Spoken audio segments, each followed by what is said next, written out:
goedenavond. Hallo. Met wie hebben wij vanavond het genoegen? Nou, ik heet Lucie van der Meeroker. En ik ben al sinds eigenlijk 2009 buitengewone ambtenaar burgerlijke stand. Dus een babs. Sinds 2009 al? Ja. Boah zeg. En hoe noemde je dat nou precies? Babs? Wat betekende dat nou nog eens? Buitengewone, oftewel bijzondere ambtenaar burgerlijke stand. Burgerlijke stand. En dan hebben jullie natuurlijk al in de gaten waar het over zal gaan. Daar straks wat er aan gaat komen. Natuurlijk veel love-gerelateerde plaatjes.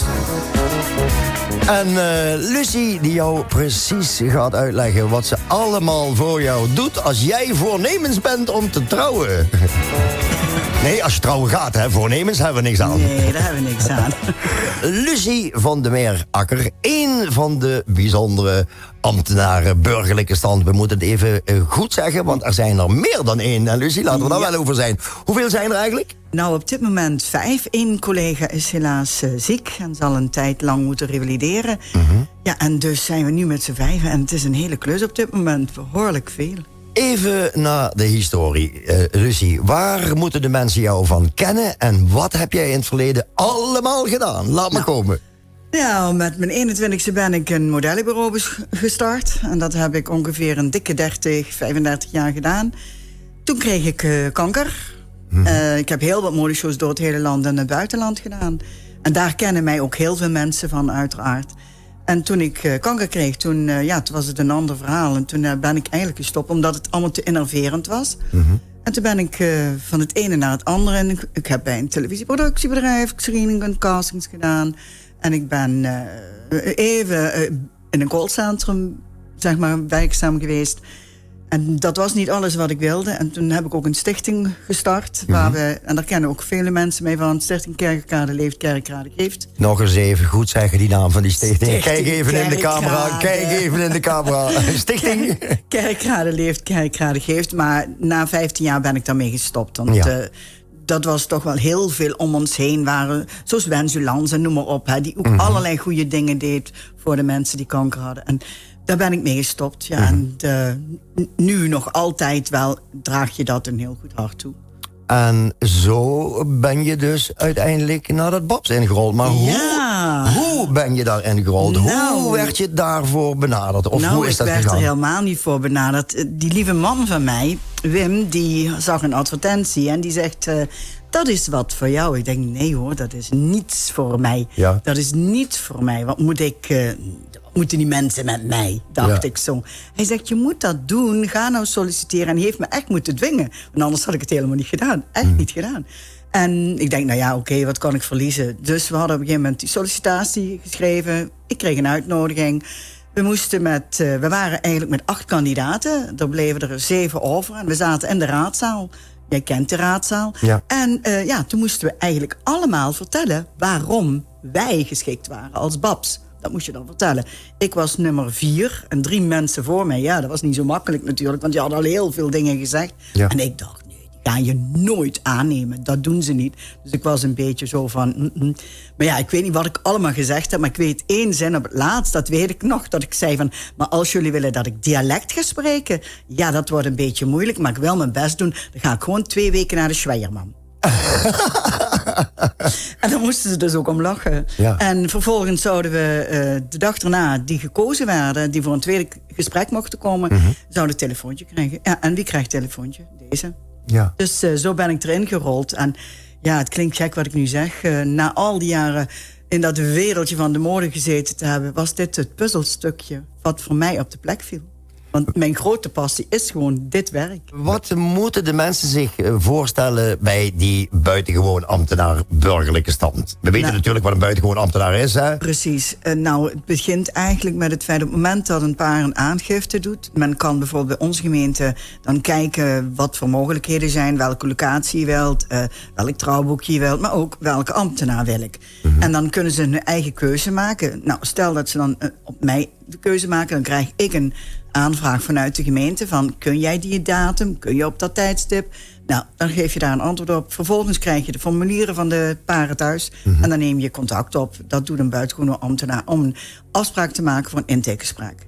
op het moment dat men dus voor het intakegesprek komt, eerst, zoals ik het doe, ik stuur ze altijd eerst een checklist. Ja. Omdat ik dat gewoon heel grappig vind, maar ook heel erg leuk. Er komen de meest leuke dingen ook naar voren. En dan in het gesprek, dan begin ik te vragen. Want soms krijg ik ook wel eens hele korte zinnetjes als ik vraag, hoe hebben jullie elkaar leren kennen? Heel kort, en dan denk je, nee, dat is toch veel meer. En dan komt uiteindelijk tijdens het gesprek, komt dat dan ook naar voren. En we zeiden dan net al, als jij gaat trouwen, en dat kunnen 2 mannen of 2 vrouwen zijn, of man en vrouw, hè, Lucie? Ja, het klopt. maakt niet uit, hè? 2 dames, ook heel goed. Ja. Maakt allemaal niet uit. Ik heb er heel wat al mogen trouwen en ik vind het altijd heel bijzonder, zelfs als ik 2 heren of 2 dames mag trouwen. Ja. En het gekke is, daar krijg ik ook altijd een hele leuke band mee. Ja. En die blijven nog altijd, hebben nog contact met elkaar. En dat vind ik altijd heel erg leuk. Ja, nou, ik ga dat nou even niet zeggen, maar jij doet het ook op een fantastische manier. Ik heb een bruiloft mogen meemaken om dit natuurlijk even, dit item, me er iets bij kunnen voorstellen. Nee, dat even terzijde, flauwekul. Jij rolde daar dus, via die selectie rolde jij daarin. Ja. Van die 7, hoeveel zijn er daar uiteindelijk doorgekomen? 3. En 3. er is eentje na een jaar gestopt. En we zijn met z'n tweeën. John van den Berg en ik ben toen overgebleven. Ja. En nou is John ook gestopt. En nu ben ik nog met Patrick, René, Heinz en Bies. En zijn we nog over op dit moment. Ja, als je nou denkt, buitengewoon ambtenaar burgerlijke stand, is een makkie, hè? Nou, Lucie, even korter op de microfoon. Ja, en dan vertel jij maar eens wat er allemaal bij komt kijken, want je schudt het niet zomaar uit de losse mouwen. Nee, je moet echt heel goed luisteren naar het paar, dat doe ik altijd. En iedereen heeft zijn eigen locatie. De een raadhuis, dat gebeurt heel simpel dat en dat en dat. Ja. Maar je moet heel goed luisteren wat het paar wil. En daar probeer ik ook zoveel mogelijk aan toe te geven, uiteraard, wat mogelijk is. Maar op locatie bijvoorbeeld, dan heb ik het over de Botanische Tuin, of het Gaia Zoo, of Kastelen Erestein, of Nieuw Erestein. Of we hebben bijvoorbeeld Schacht Nuland, we hebben nog op de stip bij Roda. Bij Roda, ja. Dan mag je ook, dan kun je trouwen. Ja. En dan hebben we nog Laathof en de Cube, hè, museum in Kerkrade. Ja. En elke locatie heeft zijn eigen specialiteiten. En daar willen de paren dan ook gebruik van maken. Dat spreek je ook allemaal met ze door en je vraagt. De een heeft bijvoorbeeld een cd-muziekje, maar de andere wel live. En dat kan allemaal. En dat moet je dan met elkaar goed doorspreken. Ja. Nou goed, en als je dat gedaan hebt, dan ga je pas aan de slag. Want dan ga je die toespraak schrijven. En ik vind het altijd heel belangrijk, vooral dat ik het verhaal van de paren vertel. Het bruidspaar op zich. Dat zij, wat zij hebben, hoe hebben zij elkaar leren kennen? Was er een klik, was er een vonk, weet je wel? En dan heb ik zo mijn eigen rituelen en daar weet jij ook al wat van. Ja. En dat vind ik dan leuk. En ik vind het heel belangrijk dat men heel erg tevreden is na zo'n ceremonie. Absoluut. Dat vind ik heel erg belangrijk. En als ik de paren zie glimlachen, dan is mijn dag weer helemaal goed. Ja. En de andere babsen natuurlijk niets te nagedaan. Nee, dan laten we dat even heel duidelijk voorop stellen. Ja, en dan heb je die dag. Hè. Als je nou in tijd uit zou moeten drukken, bijvoorbeeld jij hebt natuurlijk een speech min of meer. Ja. Hè. Als je nou ik denk dat het lastig is om het in tijd uit te drukken. Ja. Bij de een heb je misschien meer nodig dan bij de ander. Maar je schudt het niet op tijd van 10 minuten op papier, hè? Nee, absoluut niet. Je moet ook die inspiratie krijgen. Ik kan niet zomaar... Soms lukt het me heel makkelijk. En ik neem het ook altijd op. Dat vind ik heel fijn. Dan heb ik de stemmen van alle paren in me zitten. Dat vind ik heel belangrijk. Vooral op het moment als ik dan het huwelijk ga voltrekken. Als ik nu kijk hoeveel huwelijken ik nu op heb staan. En voor de komende maand juni, dan is het wel heel belangrijk dat ik bij de juiste paar het juiste verhaal vertel. Hè? Ja, en dat we niks zomaar iets doen. Nee. Maar het is een tijd niet uit te drukken, Renier. Voor de ene keer heb ik misschien 2 uur en de andere heb ik het in 1 uur tijd. Dat ligt er helemaal aan. Maar als je er 11 hebt, Lucie, als ik naga... wat je aan tijd in het verhaal van mij bijvoorbeeld gestoken hebt, dan denk ik van, nou, dan heb je wel wat te doen, hè? Ja, maar dat doe je toch met liefde? Nee, dat zeker. Dat heb je zeker te doen. Maar ja, goed, ik heb verder ook niks meer te doen, toch? Oh, Oh, zit dat zo? Oh nee, dan is het goed. Flauwekul. Dus allemaal trouwen. Huppatee. Nee, je weet dat ik ook nog een andere vrijwillige baan heb. Ja. En dat is gelukkig de grootste druk is achter de rug, de verkiezingen. Ja. En dat je weet dat ik partijvoorzitter ben van Burgerbelangen. En dat is ook heel innoverend geweest, maar ook heel spannend en heel erg leuk. En ik doe het ook allemaal met plezier. Als ik dat niet meer heb, dan stop ik uiteraard. Maar zolang ik die adrenaline heb, als ik die raadsel of bijvoorbeeld zaterdag heb ik een huwelijk in. Oh, dat is zo leuk huwelijk. Dat is een militair huwelijk. In Kasteel Erestein. Ja, en dat in deze tijd, dat zit wel... het is heel mooi, want die heeft echt een militaire sabelwacht. Die staan daar een uur lang, zolang ik mijn speech hou of de toespraak hou, met alles erbij, blijven die stokstijf staan. Weet je wat ik gevraagd had aan de bruidegom? Ik zeg, zou ik dan iets leuks kunnen zeggen tegen die wacht? Kunt het proberen, zegt hij, maar ze zullen geen kick geven. Ja. Ik heb ooit normaal hebben we het nooit over mezelf, maar ik heb ooit een commando-overdracht van een kolonel meegemaakt in de bloedhete zon op een buitenlandse kazerne. En je stond daar met je nette pakje aan. En het wordt zaterdag ook warm, dat weten we nou al. Respect voor die mannen die daar zo lang staan. Die commando-overdracht waar ik het over heb, duurde toen 4 uur. 4 uur zonder te drinken, in de zon, met je wapen. Goedemorgen. Dan weet je wat die mannen ook zaterdag voelen. Het mooie is dat iedereen ook helemaal blij is die dag. Hè. Eigenlijk heb je nooit mensen die niet blij zijn. Dat is gewoon zo als ze een huwelijk hebben. Zoals de bruidjes die zich helemaal voorbereiden. Die dan ook tip-top in orde willen. Helemaal in een outfit willen uitblinken. De een zus, de ander. Zoals iemand heb ik gehad helemaal in het rood. Dat was ook heel erg mooi. The lady in red. The lady in red. Helemaal mooi. Ja. Maar iedereen kiest dan zijn eigen ideeën. En en er zijn ook die zeggen, ik had 2 heren die zeiden, ja, wij zijn niet zo, we zijn echt down to earth. Wij willen heel goed. Ik zeg, het liefste doe wat jullie, want het is jullie feestje. En dat moet altijd voorop staan, vind ik zelf. Als je niet wil dat de buitenwacht die daar in die raadzaal zit, hoe het allemaal is gegaan, dan doe je dat niet. Ja, precies. Het is je eigen keuze op die dag. Maar ik zou iedereen willen aanbevelen. Het mooiste wat er is natuurlijk de reacties van de mensen in de raadzaal. Hè? Ja. Daar zitten reacties bij, dan denk je van, goh, hier had ik helemaal niet aan gedacht. En dat is de interactie die jij en met de getuigen en het bruidspaar hebt, maar ook met de mensen in de zaal. In de zaal, ja. Bouw jij die climax op? Ja, wel. Een beetje wel. Hoe doe je dat? Ja, we gaan niet de geheimen vertellen. Nee, dat ligt aan elk paar het verhaal. Als iemand me vertelt, ja, mijn vriend die was daar en daarbij, die was belangrijk voor mij, dan vind ik dat belangrijk, vooral als die aanwezig is, om dan even die naam te noemen. En dan, kijk, en zo vervolg ik dan. Ik heb inderdaad een opbouw in alles. Ik speel ook in op het moment. Ik kijk of er iemand op reageert. En de ene keer dan doe ik dat en dat ligt er gewoon eigenlijk. Heb jij vroeger soms ook toneel gespeeld of zo? Nee. Maar dan zou ik me dat kunnen voorstellen. Ja, dat heb ik wel altijd willen doen. Ja. Maar ik heb het nooit gedaan, nee. Ja. Maar misschien ook jarenlang ballet gedaan. En door het modellenwereldje, dat is ook een beetje acteren. Hè? Als je op de catwalk bent presenteren en weet ik kan wat. Het zal wel een beetje talent in me zijn dat ik niet weet. Ik kan mij herinneren dat je vroeger op de zondagmorgen ook nog wel eens bij Jack Brunning aanschoof. Ja, dat was... Even terug in de tijd. Wat deed je toen?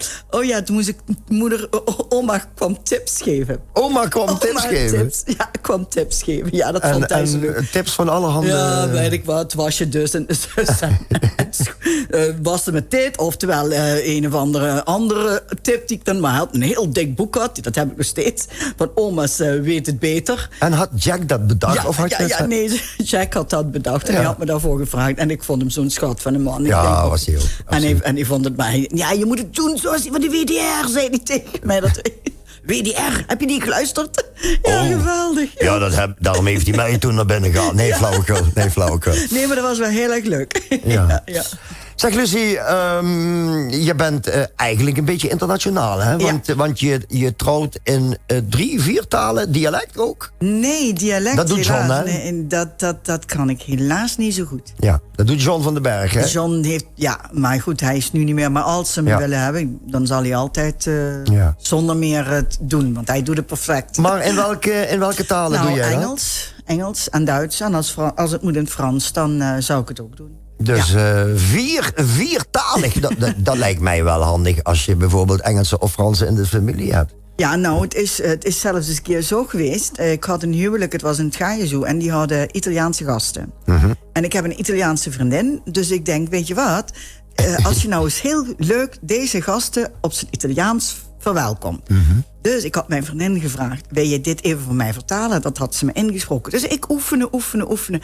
En ik heb dat gezegd en dat ging perfect. Ik denk, als ze nou maar niet naar me toe komen en nog meer tegen me in het Italiaans zeggen. En jawel hoor, kwamen ze naar me toe. Ik heb alleen maar gezegd, grazie, dank je. Ik kon echt geen woord. Ik wist helemaal niet wat ze tegen me zeiden. Maar ik vond dat leuk om hun... Die waren speciaal van Italië overgekomen voor dat huwelijk. En die verstonden geen woord Nederlands. En de rest van het huwelijk heb ik gewoon in het Nederlands gedaan. Maar ik vond het zo leuk om ze op die manier te verwelkomen. Maar ja, het was een beetje moeilijk daarna natuurlijk. Lucie, vertel. Brandlos. Nou ja, en het leuke is dat je niet alleen voor je eigen gemeente... dus als buitengewone ambtenaar kunt werken. Maar is dat zo? Ja. Maar dan is het wel een heel ander verhaal. Maar het kan mensen van buitenaf... die bijvoorbeeld overzorg willen trouwen... die moeten via de gemeente Landgraaf. Ja. En dan willen ze mij bijvoorbeeld als ambtenaar... maar ik ben niet van de gemeente Landgraaf. Ja. Maar dan kan ik voor 1 dag door de gemeente Landgraaf benoemd worden. Een eendaagse benoeming? Ja, ik ben benoemd en beëdigd. Bij de gemeente Kerkrade uiteraard. Ja. Maar je kunt dan en zo heb ik al in Simpelveld... in Landgraaf, in Brunsum... en Maastricht, in Sittard, al verschillende malen heb ik... Kijk, buitenshuis ben ik vreemd gegaan. Nee, maar ik vind dit wel belangrijke informatie voor die kijker en luisteraar. Dat jij dus niet specifiek alleen voor de gemeente Kerkrade een bijzonder ambtenaar burgerstand bent, maar dat het maar de gemeente Kerkrade gaat gewoon met alles voor. Dat vind ik gewoon, daar ben ik gewoon in dienst, zeg maar. Ja. Maar het gebeurt. En het is nu ook weer gebeurd dat mensen hun huwelijk bijvoorbeeld buiten Kerkrade in een andere locatie, omdat ze dat fijner vinden. Maar ja, dan hoort dat onder een andere gemeente. En dan willen ze toch die babs hebben. Ja, en als dat zo is, dan kan dat. Ja. Alleen is dat dan altijd een ander verhaal. En dat geldt dan dat de gemeente Kerkrade is degene die mij betaalt. Laat ik het zo zeggen. En de andere gemeentes die doen dat niet. En dan moet het paar het zelf beslissen of ze dat wel willen of niet willen. Dan moeten ze het zelf betalen. Ja. Zo is dat, ja. Ach ja, dat kost zoveel op zijn dag, dan kan dat er ook nog vanaf. Ja, weet ik. Maar ja, goed, het is soms als ik hoor wat echt... dan denk ik, ja, geweldig. Maar de een wil dit en de ander zegt... nee, ik wil het heel simpel houden. Ja, en dat moet iedereen ook zo zelf kunnen bepalen, vind ik zelf. Ja, we gaan langzaam afronden, lijkt me zo. Tenzij dat jij zegt van, nee, ik heb nog veel meer te vertellen. Nee, maar... misschien als leuke afsluiter...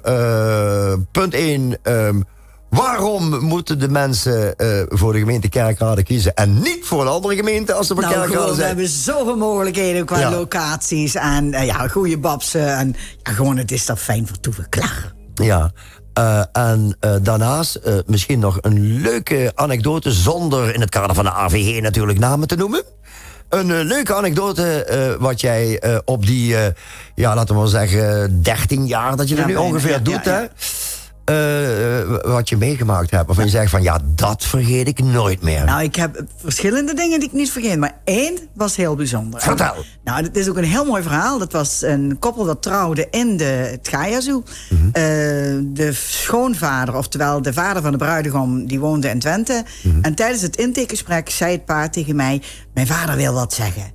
En alsjeblieft, wil je alsjeblieft het regelen dat hij niet het doet? Oftewel, zegt dat hij heel weinig mag zeggen... want anders neemt hij totaal podium. Ja. En dan heb je niks meer te doen. Ik zeg, nee, dat willen we niet. Oké. Ik zeg, nou, laat je vader mij maar bellen. Die meneer die belt me. Oh, een heerlijke, leuk gesprek met die man gehad. Van een uur. Ja, bijna wel. En toen zegt hij tegen mij van... weet je, dan zal ik het welkom woord houden. Ik zeg, ik dacht het niet. Nee. Ik zeg, dat doe ik. Maar u krijgt van mij het podium. Nou goed, tuurlijk is er welkom. Ik geef meneer het podium en dan begint hij me te zingen. Welkom, bienvenue, welkom. Dat nummer, je kent het. Maar ik ken dat nummer ook. Dus ik ging met hem mee en ik keek me aan. Oké. Ik moet uitkijken, dacht hij zo een beetje. Op een gegeven moment, hij begint een verhaal te vertellen. Het was zo bijzonder mooi. Hij had het over een hoedje. Dat hoedje wilde hij gaan doorgeven. Want het paar was zwanger. En ze wisten dat ze een zoontje ging krijgen. En dat hoedje had hij ooit van zijn vader. Zijn vader weer van zijn vader. Dat hoedje ging van opa op opa, naar vader, naar kleinzoon en noem maar op. En hij vertelde dat zo mooi. En hij was klaar. Hij gaat zitten. Ik rond op een gegeven moment de ceremonie af. Dus zegt hij... Lieve Lucie, naast hem zat zijn dementerende vrouw. Lieve Lucie, zegt hij, het is dat ik getrouwd ben. Anders zou ik je nu ter plekke ten huwelijk vragen. Echt waar. Nou, al die gasten natuurlijk in een deuk. En ik zeg, nou, ik ben heel vereerd, maar het is goed zo. Ja, het is goed zo. Ja, dat was heel bijzonder. Ja. Nou, ik vond het heel bijzonder dat jij hier was. Dat is ook leuk. We hebben eens even in de keuken van de bijzondere ambtenaar van de burgerlijke stand kunnen kijken. Volgende week hebben we weer iets totaal anders. Elke week een ander onderwerpje. En nogmaals, dank voor de komst naar de studio. En groeten aan alle babsen. Zal ik zonder meer doen. Dankjewel, Renier. En dan zeggen we zoals Lex dat altijd zei... Adieu. Adieu. Adieu. Dankjewel, Lucie.